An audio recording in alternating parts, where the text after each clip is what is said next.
Good evening, everyone. Welcome back to Prati. And here we are doing final 30 days challenge. And we are going to do VRC day 80.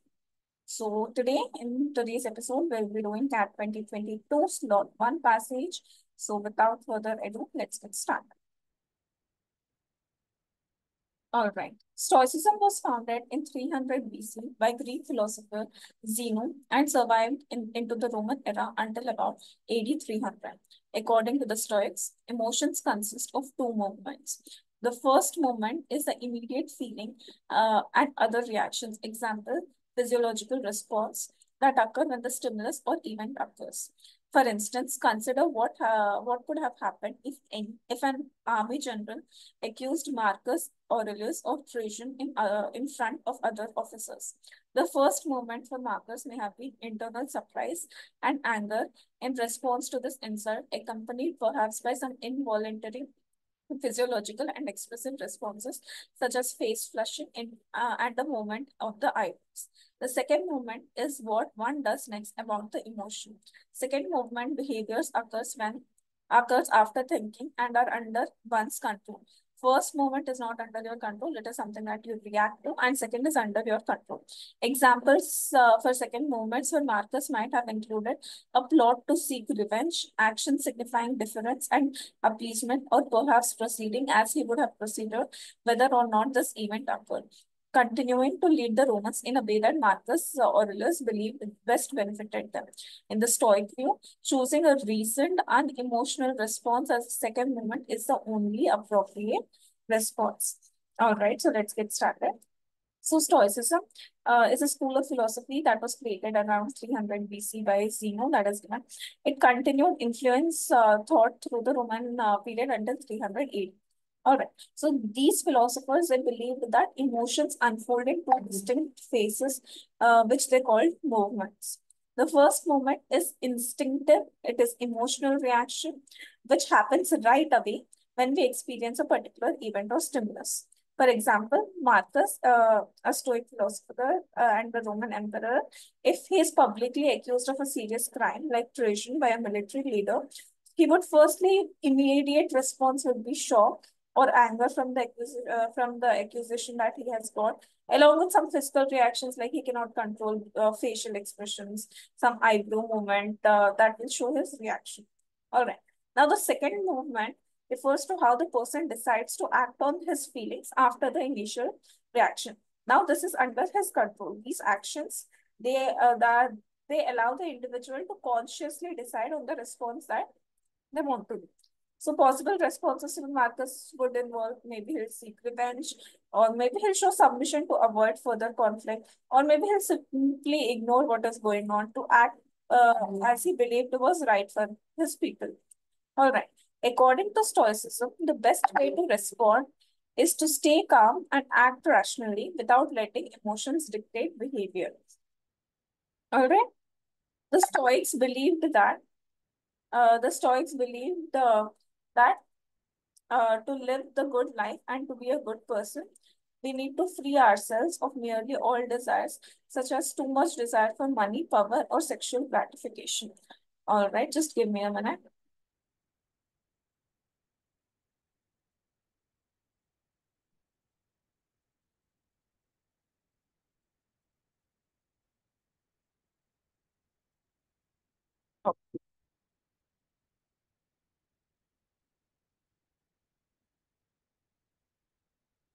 Stoics believe that to live the good life or to be a good person, we need to free ourselves of nearly all desires, such as too much desire for money, power, or sexual gratification. Prior to second moments, we can consider what is important in life. Money, power, and excessive gratifications are not important. Character, rationality, and kindness are important. The Epicureans, the first associated with the Greek philosopher Epicurus, held a similar view, believing that people should enjoy simple pleasures, such as a good conversation, friendship, food, and wine, but not be indulgent in these pursuits and not follow passions for those things that hold no real value, like power and money. As Oatley, 2004 states, the Epicureans articulated a view enjoyment of relationship with friends, of things that are real rather than illusory, simple rather than artificially inflated, possible rather than vanishingly unlikely. That is certainly relevant today. In some, these ancient Greek and Roman philosophers saw emotions, especially strong ones, as potentially dangerous. They viewed emotions as experiences that needed to be reined in and controlled. All right, so Stoics, they taught us that fulfilling life requires us to let go of all these excessive desires, as these desires can distract you from virtuous living. So before reaching to our emotions, we should reflect on what truly matters in life. That will help you guide your action. So these people, they believe that wealth, power, or sexual gratifications are not crucial to meaningful life. What is important is character, rationality, and kindness. So another philosophical group, the Epicureans, founded by Epicurus, they also taught that life should be enjoyed through simple pleasures. Like you have a good company, you have a good conversation, good food, good friendship, all of that, without overindulgence or pursuing shallow goals like wealth or status. All right. Oatley also observes that the Epicureans emphasized finding happiness in genuine, simple, realistic pleasures rather than chasing superficial or unrealistic goals that that are still relevant today. So Greek and Roman philosophers, including Stoics and Epicureans, they believed that intense emotions could lead to negative outcomes if they are checked, if they are left unchecked. All right. As Oatley points out, the Stoic idea bears out similarity to Buddhism. Buddha, living in India in 6th century BC, argued for cultivating a certain attitude that decreases the probability of, in Stoic terms, destructive second movements. All right. So what the Oatley points out, that is similar to what something Buddha also said, that you need to cultivate a certain attitude in yourself, that you'll not have this destructive second moment, that is you'll not have something revengeful planned, all of that. Through meditation and right attitude, one allows emotions to happen to oneself. It is impossible to prevent this, but one is advised to observe the emotions without necessarily acting on them. First, observe your emotions.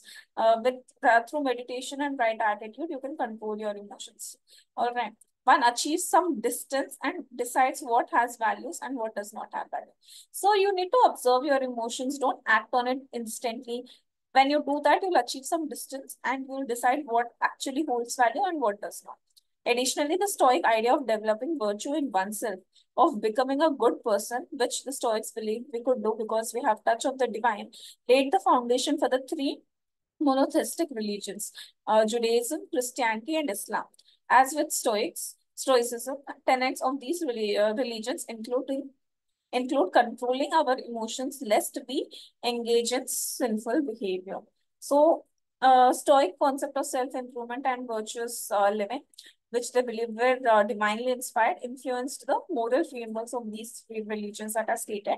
And like Stoicism, these religions, they teach the importance of regulating emotions to avoid actions that might lead to wrongful behavior. All right.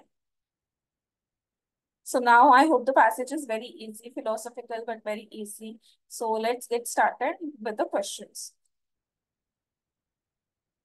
On the basis of the passage, which one of the following statements can be regarded as true? All right, we need to find out which statement is true. The Epicureans believed in controlling all emotions. Again, controlling all emotions, slightly distorted. They just believe that they did not believe in controlling emotions. They just believe that you need to find happiness in simple pleasures rather than all the wealth and status. All right, so this is wrong. There were no Stoics in India at the time of Roman civilization. Nothing mentioned about India. The Stoic influences can be seen in multiple religions. Yes, they have said that these three religions also follow Stoicism. Will hold on to this. The Stoics valorized the pursuit of money, power, and sexual gratification. Did they valorize it? No, they did not. So three. Three is your answer. Which one of the following statement, if false, could be seen as contradicting the facts and arguments in the passage?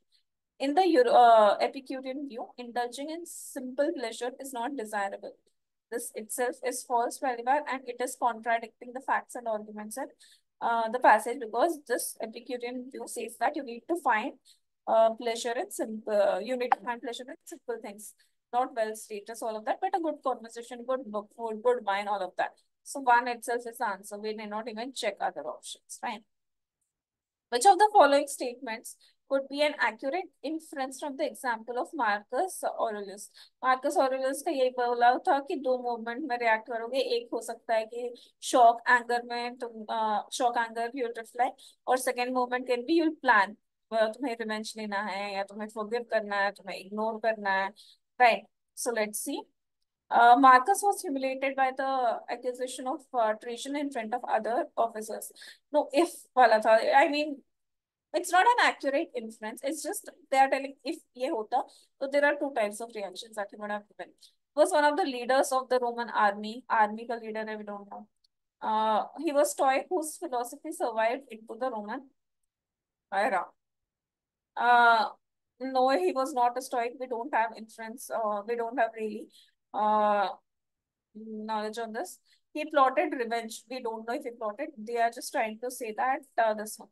So Marcus was one of the leaders in Roman army. Something now I think is better option, because again, if it happened in if an army general accused Marcus, so maybe he must have been an army guy. This is something that we can infer. So I think second is the answer. It was not very explicit, but other options failed very badly. So we do the POE, and here's how this is something that we can infer.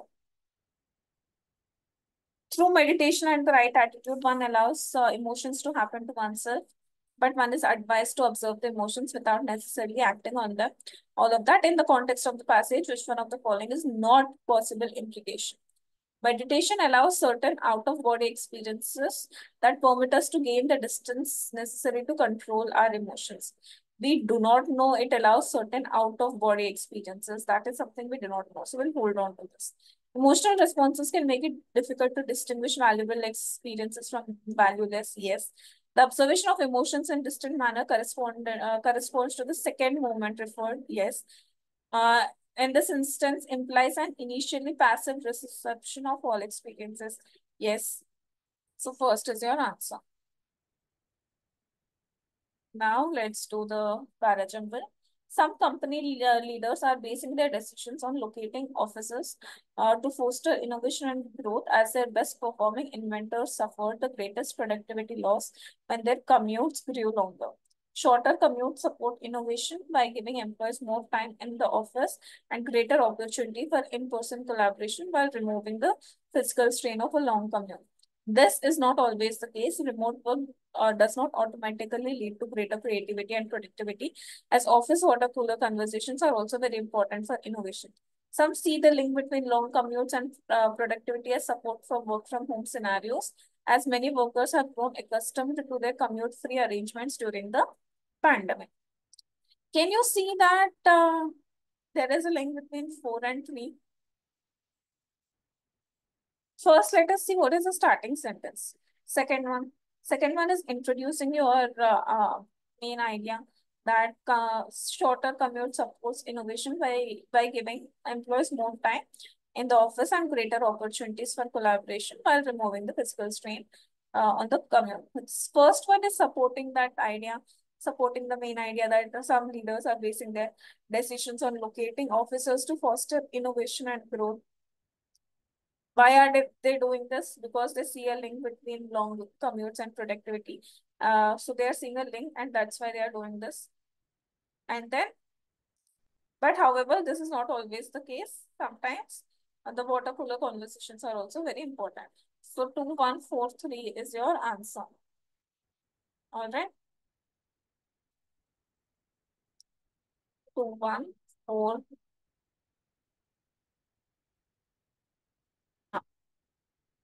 Having now where the sentence will come. Having made citizens more and less knowledgeable than their predecessors, the internet has proved to be both a blessing and curse. All right, never before has a population, nearly all of whom has enjoyed at least a secondary school education, been exposed to so much information, whether in newspapers, magazine, or through YouTube, Google, Facebook. Having made यहाँ पे नहीं आएगा, no link. Yet it is not clear that people today are more knowledgeable than their barely literate predecessors. Contemporary advances in technology offer more serious and inquisitive students access to reams of knowledge previously unimaginable and unavailable, but such readily available. So second में भी नहीं आएगा. But such readily available knowledge leads to many more students away from serious study, the reading of actual text, and towards the inability to write effectively and grammatically. Now, it has led to people choose. Now, this inability has led people to choose sources that reinforce their opinions rather than encouraging them to question inherited beliefs. So it is talking about how people have more access, but at the same time they are not very knowledgeable now, and now the internet has proved to be a both blessing and curse. This is something like a conclusion. So option 4 will be your answer. So I hope this is clear, and let me just make a quick announcement that on December 2nd we will be starting our GDPI course, and please do join our Telegram channels for more updates. And this is going to be very useful as it is going to give you an edge over others. We'll also have few GD sessions so that you can analyze the way we conduct GDs, and we hope to see you there as well. Thank you.